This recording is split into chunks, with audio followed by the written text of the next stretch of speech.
helping the community. Yeah, and I'm really concerned. I'm really concerned right now about what's going on and what the future holds. I'm really concerned.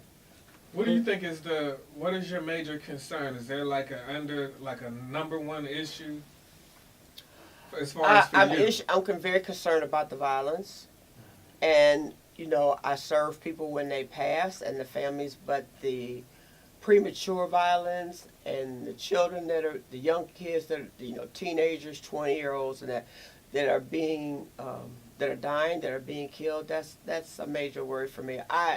Every day it seems like you wake up to some kind of sensational headline about somebody dying abruptly, and it's just a major concern.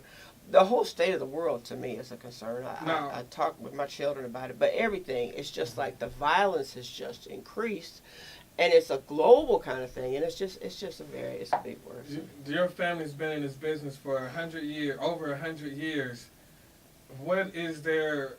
Obviously, you haven't been doing it 100 years, but what is there like I guess what I'm trying to say is, how are things progressing compared to how they used to be?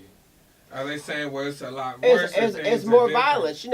With every generation, I'm sure, and especially for people of color, there's a worry, about things not being safe. And my parents came up, back in they came up in the 30s.